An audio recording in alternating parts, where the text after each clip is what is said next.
Assalamualaikum warahmatullahi wabarakatuh. Bismillah, alhamdulillah, wassalatu wassalamu ala rasulillah Sayyidina Maulana Muhammadin ibni Abdillah wa ala alihi wa sahbihi wa mawalah, amma ba'd. Saudara-saudaraku sekalian, rahimani wa iyyakumullah, eh, ikut meramaikan pesta demokrasi yang akhir-akhir ini semakin ramai. Ada beberapa orang yang menyerukan untuk tidak percaya dengan quick count, dengan lembaga-lembaga survei. Nah, dengan mengatakan survei bayaran, lembaga bayaran dan sebagainya. Nah, saya tidak bermaksud untuk menolak atau menyetujui pernyataan itu, tapi saya ingin mengajak semuanya, ayo kita cek kredibilitas lembaga-lembaga survei itu. Kita jangan biasakan hanya menuduh, hanya menghujat, mencaci hanya karena hasil yang mereka keluarkan, lembaga-lembaga survei keluarkan itu tidak sesuai dengan keinginan kita. Kita biasakan untuk meng-cross check sendiri. Soal percaya atau percaya setelah meng-cross check itu dikembalikan kepada masing-masing. Coba paling tidak saya kepingin melihat 3 lembaga survei saja sebagai contoh ya, yang banyak kita temukan. Carta Politika. Apa itu Carta Politika? Carta Politika perusahaan konsultan politik. Ya, kita lihat aja. Ini website resmi dari Carta Politika. Kita lihat siapa direkturnya. Ini postingan yang dikeluarkan yang terbaru dari Carta Politika. Rilis terakhir itu adalah rilis survei nasional elektabilitas tanggal 21 Januari. Itu yang terakhir, yang terbaru maksudnya.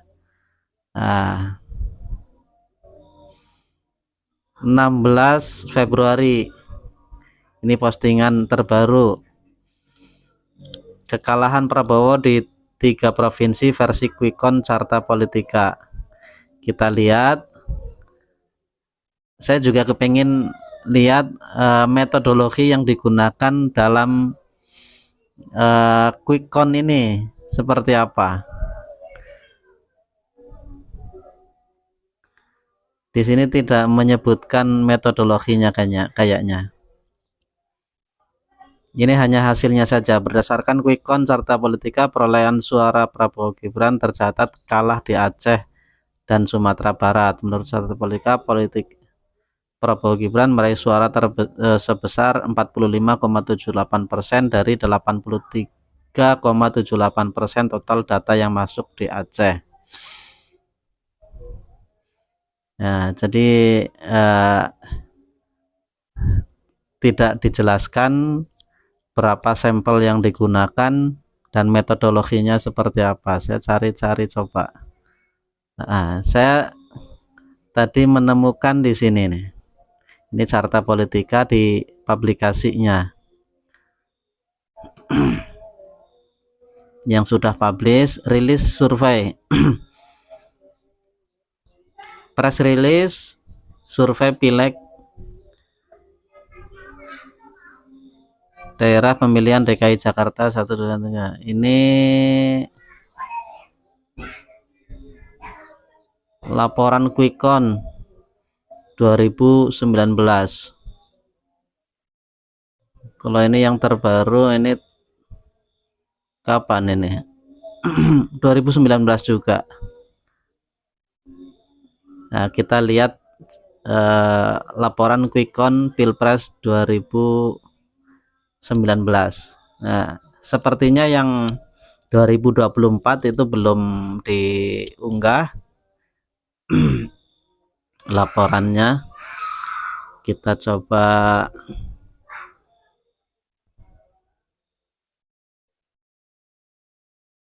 lihat.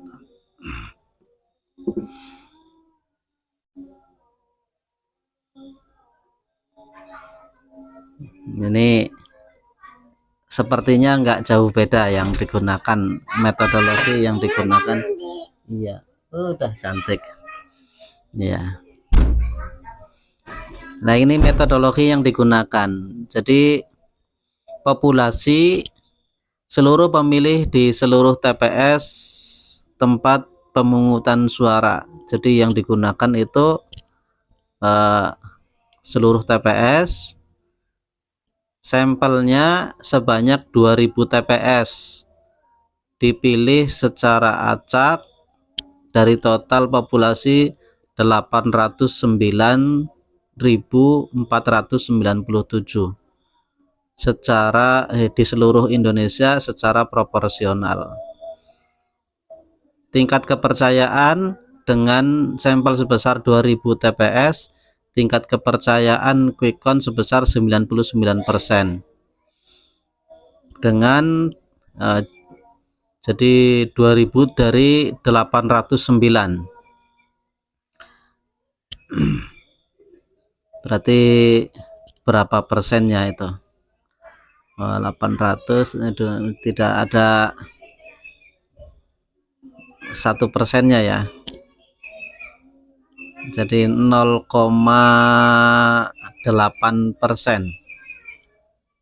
Tidak ada 1%-nya, hanya diambil secara acak.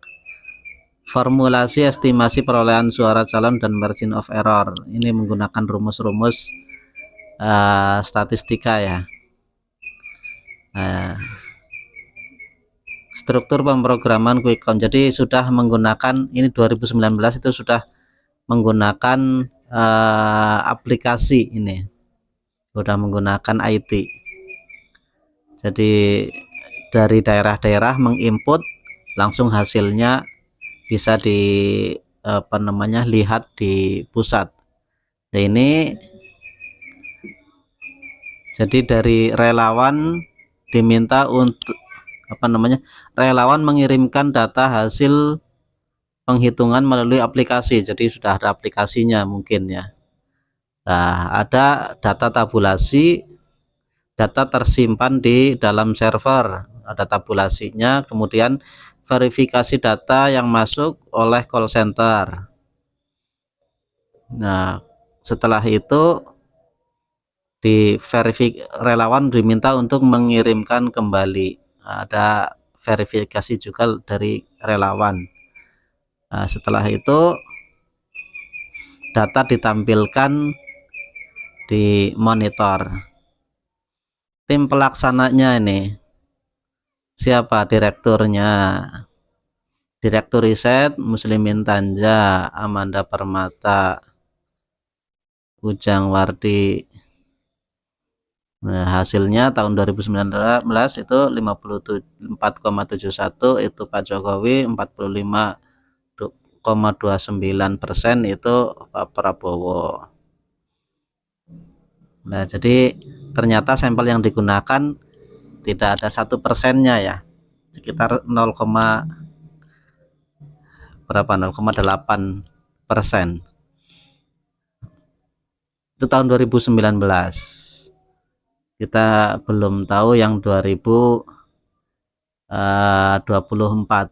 ya, mestinya mungkin perlu penyusunan. Ada tadi kan ada pendahuluan, bikin itunya mungkin perlu lama. Percaya atau tidak percaya silahkan, terserah Anda. Saya hanya pengen menunjukkan saja. Nah, ini siapa saja yang duduk di lembaga ini. Direkturnya Yunanto Wijaya. Siapa dia? Dia menyelesaikan pendidikan di jurusan Hubungan Internasional FISIP Universitas Katolik Parahyangan Kamlud. Kemudian eh, tahun 2007 Magister Manajemen Fakultas Ekonomi UI. Awal karirnya dimulai dengan menjadi entrepreneur melalui usaha restoran pribadi di daerah Kelapa Gading. Ini orang Jakarta berarti. Sudah cukup sehingga pernah juga bekerja sebagai seorang banker.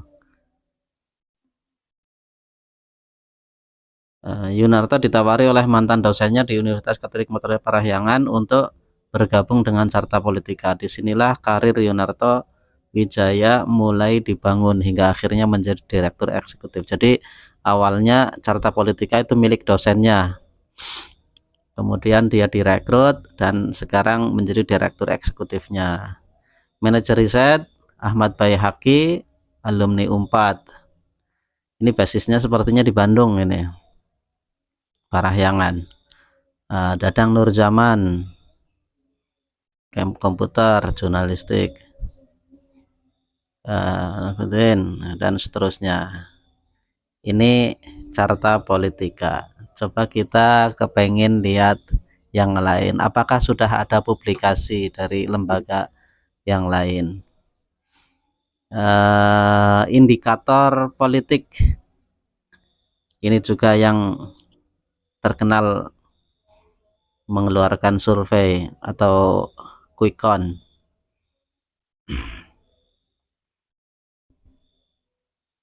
Lembaga survei.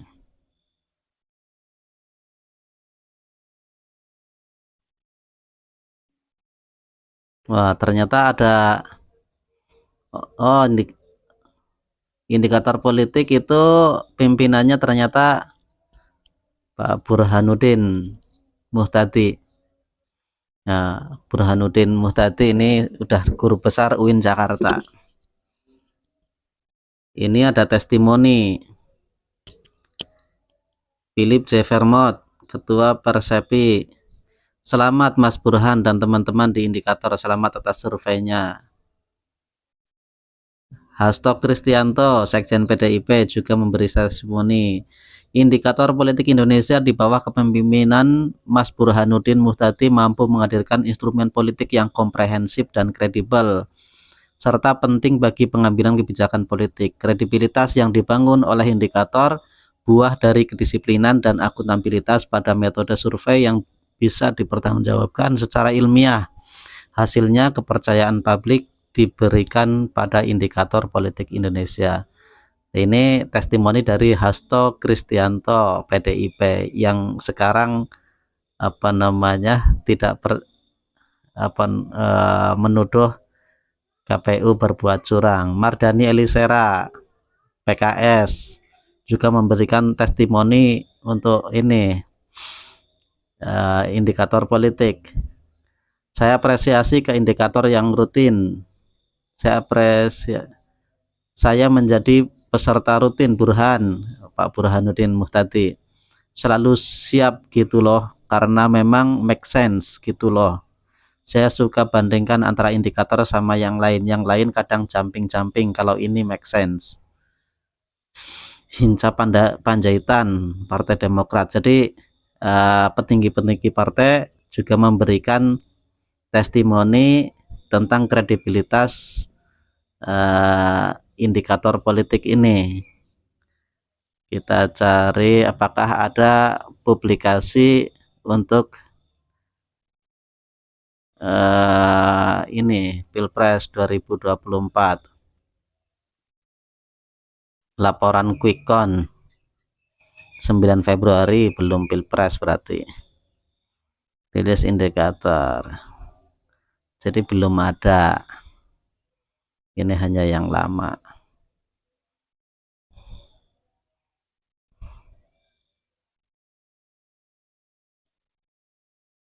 Apalagi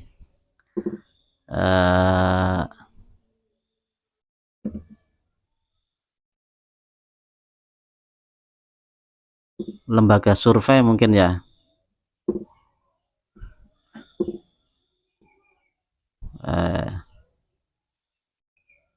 Lembaga Survei Indonesia. Lembaga Survei Indonesia tentang LSI ini didirikan 17 September 2003 atas dasar pemikiran bahwa demokrasi Indonesia akan berfungsi efektif dan stabil jika responsif terhadap persepsi, harapan, dan seterusnya.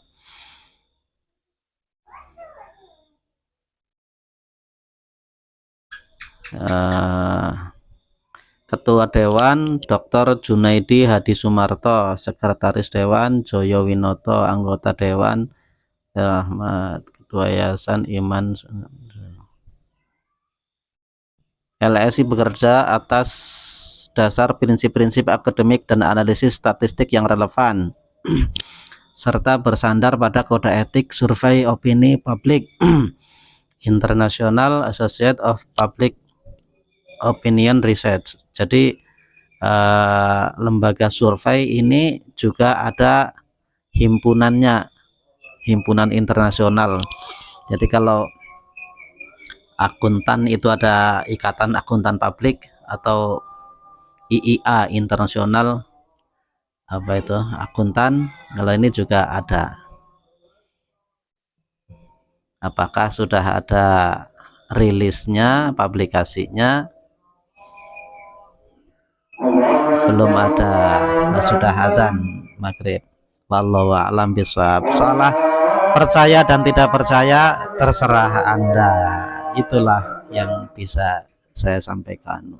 Assalamualaikum.